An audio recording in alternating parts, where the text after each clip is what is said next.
They were America's band. They still are America's band. They will always be America's band. This is the Righteous Bojambo, and it's time to talk about the Beach Boys.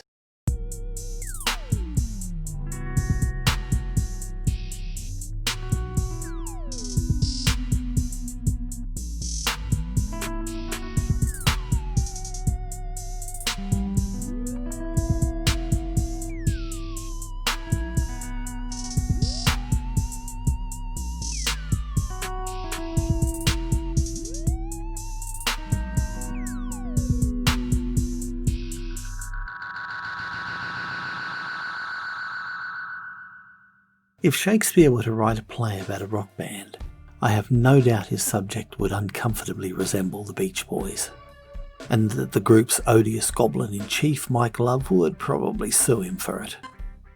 But it's all there. Brian, the tender genius, and that's not a word I often use, who was crippled with self-doubt by a brutal father and a mother who chose appeasing the father over protecting Brian. Al, Brian's fiercest defender, constantly undermined by cousin Mike. Carl, the mother's boy with the voice of an angel and the forlorn desire to be the peacemaker. Bruce, the talented songwriter who lucked into the group and has always acted as though he owes Mike Love his living. And the tragic, doomed, gifted Dennis. Broken by his father's lack of love, wrung left and right by Mike, unable to appreciate that Brian wasn't the person he grew up with anymore and left to look for love wherever he could find it. Add to this the ongoing battle between Mike's attempts to override Brian's authority in the group and turn them into an oldies jukebox, and Brian's occasional efforts to rouse himself to either brilliance or madness and redefine the group, which culminated in a farcical suite of lawsuits across the mid-90s to the early 2000s. That brings you into conflict, loyal, betrayal, madness, and death. Perfect fodder for high tragedy. But behind all of the madness and sadness there was the music. Some of the most beloved, ingenious, challenging and distinctive music of the classic canon. Much as Mike Love's oldies-loving audience remember the boys for their singles up to 1966, plus one unaccountable outlier from an anonymous Tom Cruise movie, and the classic rock crowd similarly regard the 1965-66 albums and Surf's Up, both parties disregard some brilliant, maddening, quirky and unique music that the convenience of memory has pushed to the wayside. The Beach Boys have released 30 studio albums, 2 of which we shall disregard for this effort, Stars and Stripes Volume 1 and with the Royal Philharmonic Orchestra, largely because they're simply rehashes of old hits. And the albums are ranked here, in my opinion, from worst to best. So, grab yourself a cool beverage and a plate of biscuits, perhaps some iced Vovos, and prepare to work your way through the Beach Boys album collection, rated worst to best. I would adore hearing your thoughts on the matter in comments below. Number 28, Summer in Paradise. It is unthinkable that the band that did Help Me Rhonda, Heroes and Villains, and Till I Die descended so far and developed such a lack of shame and scruple as to put out this piece of shit. People say, oh, it can't be as bad as it's made out to be. But it is. In fact, it's probably worse. Number 27, MIU. Kicks off well with She's Got Rhythm before going downhill very, very fast. Full of pointless oldies and songs that sound like they were written in 15 minutes. This is the sound of a band that knows it has outgrown its musical identity but has no idea how to form a new one. Number 26, Still Cruisin'. Barrel-scraping songs from movies, recent singles including one with the Fat Boys, and one allegedly co-written by Brian Wilson's Psychologist. The album is every bit as coherent and compelling as its pedigree would suggest. Number 25, 15 Big Ones, The Beginning of the End. Half full of covers to cash in on the American Graffiti Happy Days craze, along with a few flickers of madness and genius from Brian. This album fractured the band. Carl and Dennis hating it beyond words. Brian, brought back to production duties, was so stressed by it he retreated utterly into the influence of disingenuous mountebank Eugene Landy, and it was to be their last top 10 album for 36 years. Number 24, The Beach Boys. Very 80s, but still not an unenjoyable update on their sound. Too many weak songs on side 2 to be truly satisfying, but Get You Back and Where I Belong hearken to the glories of yesteryear. Having said that, it would be a very long time before they got even this good again. Number 23, The Beach Boys Party. The original Unplugged album. This album tends to divide fandoms between those who like its fun, breezy vibe and those who see it as a huge step back from the brilliant summer days and summer nights. The last record in the exclamation point trilogy of 1965, it was released simply because Capitol wanted Christmas product. Once the single The Little Girl I Once Knew had stalled at number 20, the DJs did start to pick up on Barbara Ann, and released as the single itself, it made number 2. Number 22, Smiley Smile. You can never totally dislike an album that has heroes and villains, good vibrations and 4 breaks and Back to Winter on it, but this one pushes far closer than it ought to. The band is at the absolute peak of their ability to create dazzling harmonies here, but that's all they do. The songs are too rudimentary to really use the vocal confections served up in their name. Number 21, Keeping the Summer Alive. One of their more forgotten albums, not quite rotten enough to be vilified, nowhere near good enough to be celebrated. In fact, a completely unexceptional album. Some passable moments, some bland, and a bad cover version.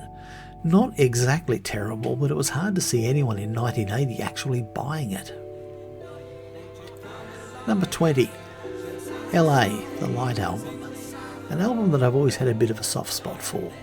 Good timing is sweet, but not the opener the album needs. Lady Linda features the classic harmonies, and Dennis Wilson makes some exceptional contributions. Angel Come Home and Baby Blue especially. Despite disco purportedly being dead in 1979, the boys jump on the bandwagon with the frankly flabbergasting 11-minute long Here Comes the Night. It's one of the craziest moments in a career studded with incomprehensibly crazy moments. Number 19, Surfin' Safari. A wobbly debut with some songs that sound perfunctory in the least. It still has some clout with the title track, The Wonderful 409, and the previous single Surfin'. Vocally, Mike handles most of the duties, but it's Dennis's Little Miss America which is the standout. David Marks's vocals are, however, excruciating, and he was never invited back to sing. There's no session musicians on the album, so this is the authentic sound of the band, and Carl plays some pretty mean guitar when he gets the chance. Number 18, Surf's Up. Many, possibly most, will question the low ranking here, but I can't justify this one appearing any higher when, in spite of having 3 very good to great songs on it, it also has 5 atrociously embarrassing ones. Number 17, 2020. A scattered album which is built around singles like Do It Again, I Can Hear Music and Bluebirds Over the Mountain. Backed by some good songs such as Dennis's Be With Me, Bruce's The Nearest Faraway Place, but side 2, while better focused, just lacks a little punch. Of course, the notorious Never Learn Not to Love, based on a Charles Manson song, makes an appearance, and the 2 tracks from Smile, which conclude the album, probably should have been sequenced earlier. Number 16, Wild Honey. The Beach Boys were very deliberate in keeping the production on Wild Honey spare, direct and unaffected. Even the harmonies are simpler and less pervasive. I like the way that it is, in effect, a pretty diverse selection of songs refocused through a singular lens, resulting in a record more sonically cohesive than, say, 2020. That said, of all the records on the list, White Honey would be the one which has receded most in my estimation over the last 10 years or so. possibly because its charms are more naked while other albums reveal hidden depths more reluctantly, but also because thematically it should have been released after Friends. Number 15, Shut Down Volume 2. For an album which kicks off with Fun, Fun, Fun and a song that may well be Brian Wilson's masterpiece, Don't Worry Baby, as well as the two best deep cuts in The Warmth of the Sun and Keep an Eye on Summer, and has a great version of Why Do Fools Fall in Love on it, for it to rank at only number 16 suggests some deep flaws, and to a large extent this is the case, because vast tracks of the album are barefaced filler. Still, the four great new songs do illustrate the leaps and bounds in which Brian was progressing as both a songwriter and a record maker. Number 14, Carl and the Passions, So Tough. A grossly underrated album featuring the boisterous and soulful You Need a Mess of Help to Stand Alone and Marcella, the rollicking Here She Comes, and a couple of fine tunes from Dennis. He Come Down is a little too pompous, but all this is that gives that pomposity a well-aimed prick towards the end of the album. Number 13, Holland. Something of a forgotten curiosity, Holland is rock solid right to the last two songs where it falls away a little, but the California Saga, Sail on Sailor and The Trader are all top-rate work.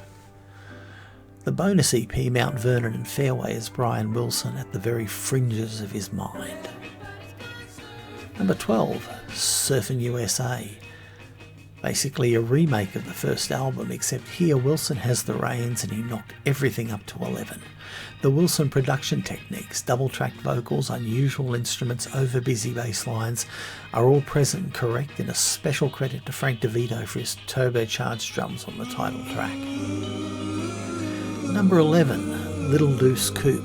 This, their fourth album in a year, could be one of three things: a grab for cash from Capitol Records, a brooding concept album meditating on American aspiration and the dark trail of hubris that follows it, or the latter as a response to the former. Either way, No Go Showboat and Custom Machines show further refinements in Wilson's impressive production approach. Number 10, That's Why God Made the Radio. The difference between this and most any other post-Sunflower Beach Boys record is the sense of cohesion. It's not a case of everybody bringing a couple of songs into the studio, having a jolly old sing-song and then arranging them into an album. These songs are for the most part belonging together, none more so than the beautiful four-song suite that closes the album. If this is to be the last we hear of the Beach Boys, it's a pretty good way to go out. Number 9, The Beach Boys Christmas Album. The most underrated album in the Beach Boys catalogue, the Christmas album is 100% fun and the sound of Brian Wilson learning how he was to build his miraculous run of singles in 1965 and right through to Pet Sounds. It's the Christmas record for the other 364 days, too. Number 8, Surfer Girl. A rich and diverse record which showed the first true flowering of Wilson's brilliance. The title track, the swirling harp hook to Catch a Wave, or the gorgeous bookends Surfer Moon and Your Summer Dream, the Rockin' Hawaii, or the masterpiece of In My Room.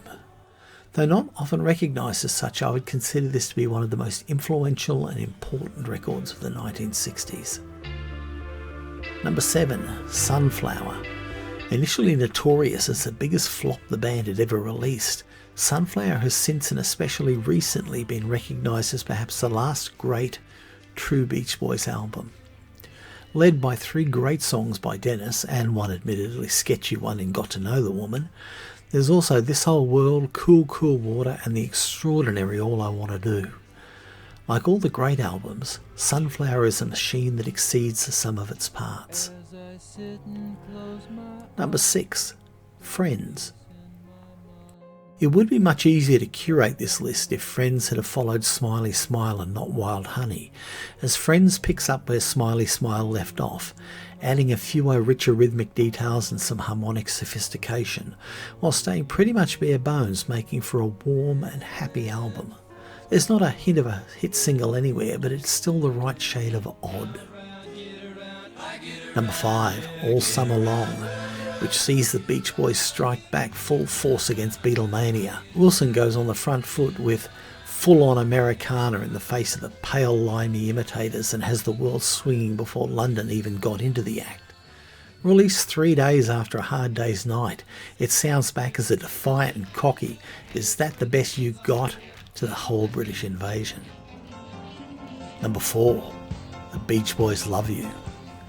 After the debacle of 15 Big Ones, Carl and Al decided something had to be done to meaningfully redefine the direction of the band, and for both commercial and therapeutic reasons reincorporate Brian back into the act. So we had this, the holy outlier of the catalogue, the album so unlike and so unbased in the usual critical references, with its shouty vocals, insane lyrics, farty synths, off-kilter balances and its release timing.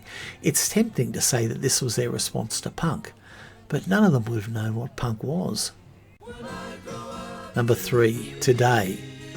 Suffice to say, were it not for the skit at the end, this would be number 1. While Pet Sounds heartbreakingly charts Wilson's reluctant and trepidatious arrival at adulthood, Today casts his last longing look back at youth and his first fretful gaze into the future. Songs like Good to My Baby, Don't Hurt My Little Sister and In the Back of My Mind are as complexly emotional as anything on the charts at the time, and this marks the point where Wilson moved his gaze from outward situational desire to inward contemplated self-preservation. Number 2. Pet Sounds.